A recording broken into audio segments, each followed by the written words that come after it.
उषा का सगा बेटा सुनील और बहू कीर्ति उन्हें उनके सौतेले बेटे के साथ छोड़कर जा रहे होते हैं।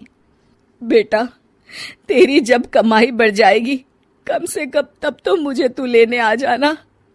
हाँ हाँ माँ, क्यों नहीं।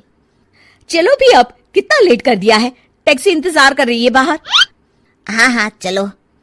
सुनील और कीर्ति चले जाते हैं और उषा उन्हें जाता हुआ देख उदास हो जाती है। तभी वहां निशा आ जाती है। अपनी सास को उदास देख निशा उनके पास जाती है।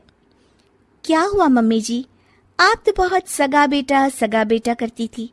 आपके सगे बेटे ने तो आपको छोड़ दिया और चले गए अपनी अलग गृहस्थी बसाने।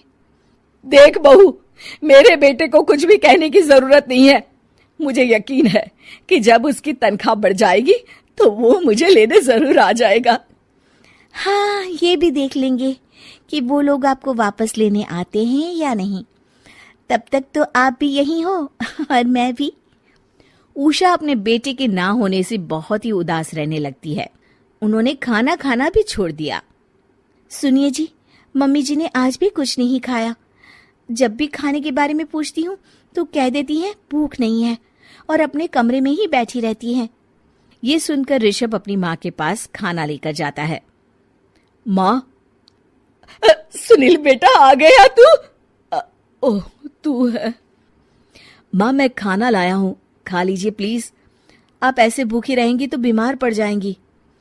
मुझे भूख नहीं है, ले जा तू खाना। ठीक है, फिर जब तक आप नहीं खाएंगी मैं भी नहीं जाने वाला यहाँ से। अरे तू क्यों जिद करता है? कहा ना मुझे भूख नहीं है।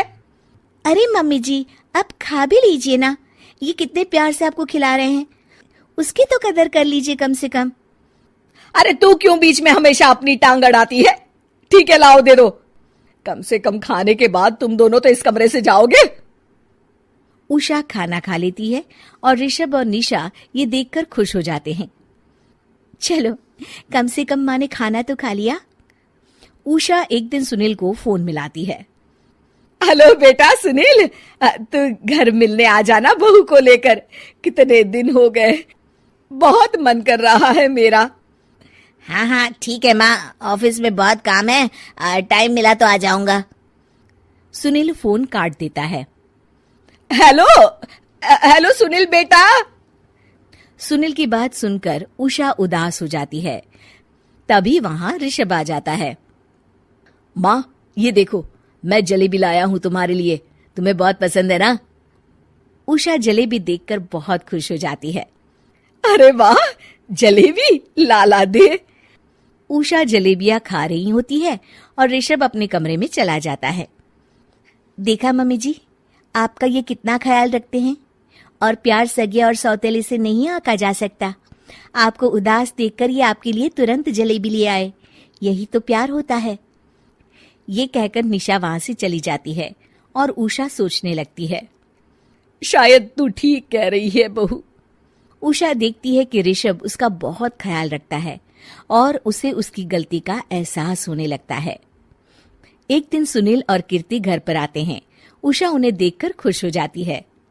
और माँ कैसी हो? अरे बहुत अच्छी हूँ। ऋषभ और बहू मेरा बहुत ख्याल रखते हैं। वैसे मुझे नहीं लगा था कि तू आएगा बहू के साथ। क्यों, ऐसा क्यों लगा आपको माँ?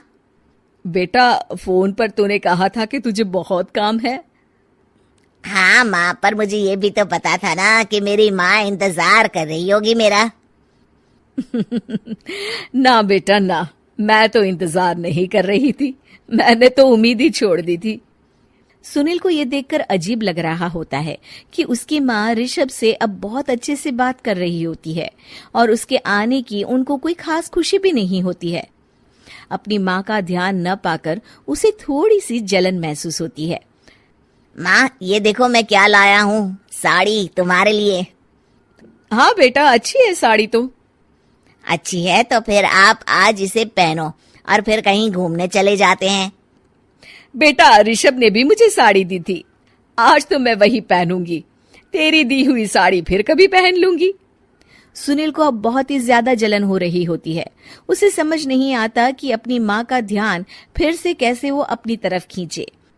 रात हो जाती है और उनके जाने का वक्त आ जाता है। माँ, चलो अपना सामान बांधो और हमारे साथ चलो। कीर्ति ये सुनकर चौंक जाती है। ये क्या कह रहे हैं आप? हम सासू माँ को लेने थोड़ी ना आए थे। अरे तुम चुप हो जाओ। माँ चलो जाओ, अपना सामान बांध लो। आप मेरे साथ आ रही हो, मैंने कह दिया तो कह दिया। अरे पर बेटा, तेरी तो तनख्वाह कम है, मैं तुझ पर बोझ नहीं बनना चाहती। अरे मुझ पर बोझ नहीं हो माँ, बस आप चलो ना, मैं लेकर ही जाऊंगा आपको। नहीं बेटा, अब मैं नहीं आना चाहती। मैं तो अब ऋषभ और बहू के साथ ही रहूंगी। ये सुनकर ऋषभ चौंक जाता है। ये क्या कह रही हो माँ? हाँ बेटा, मैं कहीं नहीं जाने वाली अब। माँ, अब सच में नहीं जा रही? नहीं बेटा, मैं तो तेरे पास ही रहूंगी अब, और जो प्यार मैं तुझे नहीं दे पाई वो सब दूंगी बेटा। ऋषभ और उसकी माँ गले मिलते हैं और निशा खुश हो जाती है।